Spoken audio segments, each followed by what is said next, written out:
Hi, welcome to Lead Closure. In this video, we are going to see how to add the Google API key in order to start the business Google search. So you need to add the API key first. So go to the settings here and click the API settings. So you need to add this Google Business API key here. So how to add this? So this is the document I attached in the support section. You can refer for your future reference. So there is a total 5 API key. There is the 2 API key for Google Business Search and the 3 API key for the website auditor report. So the step 1 we already completed, like we log in and go to the settings, we already completed. So step 2 we need to log in for the Google console. So just copy this URL, open the link. So you need to log in. So actually due to the system catch, for me it's login automatically. So for you need to log in with your Gmail account. So once you log in, you can see, if you are first time user, you can see this dashboard as empty. So first thing, you need to create a project.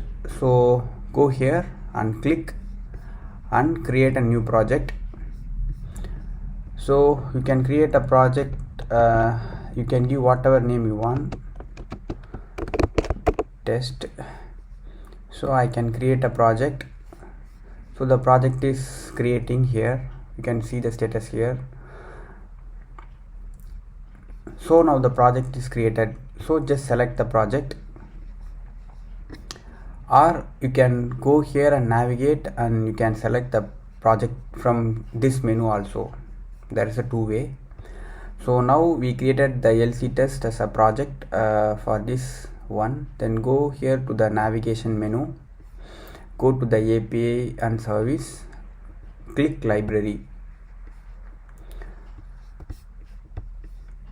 So what are the API key we need to add? This first API key is Places API.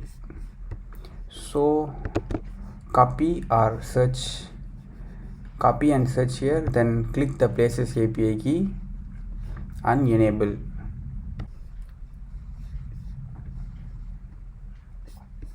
Now we successfully enable the Places API key. The number 2 is Map JavaScript API key.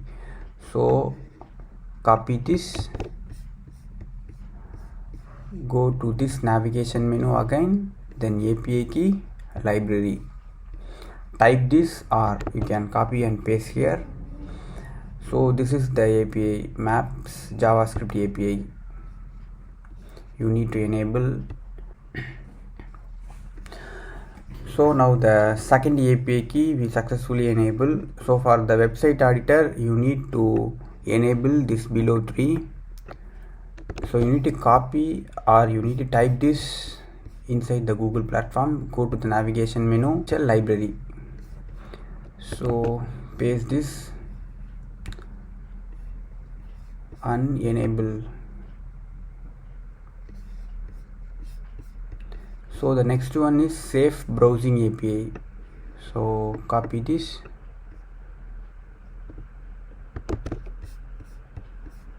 go to navigation menu, API, library.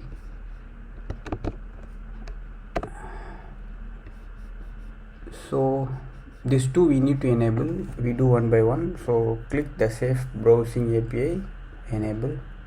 Go to navigation menu again, then API key, then library. Search and choose this legacy and enable. Now we successfully completed the step 2, means we already added the 5 API key and enable inside your the Google console. The step 3 is we need to link your billing account for this created project. So you click the navigation menu, then go to billing. So actually for me, I already added the billing account, means my credit card inside the Google. So for you need to create account. So you just give your name, country, then if you go for continue, you need to do all the steps. So you need to add your credit card, then everything, then you need to submit and enable the billing. So once you enable, this is the way you can add your credit card details. So I am not going to add again because I already added my account here. So this is my billing account. Okay, so you just go to the navigation menu. Sorry, excuse me. So how to link your project? You need to select the project. For me it's a multiple project, but for in your case you have only one project. You choose that project, then go to the navigation menu and click billing, then link a billing account. So once you press here, then you can choose you can see your billing account here. So for me it's Insight Audit, for you it's maybe different. So you just click here and set account, that's all. So once you set means now you can successfully link your project with billing account. The final step, we need to create a credential. So for that, click navigation menu, go to API, then credentials, create credential, API key, that's all. So you copy this API key and paste inside this Google Business API key and save, that's all. So if you feel confused, just rewatch this video again, then you can understand. If you still have any question, just contact us in krish@leadclosure.com. Thank you.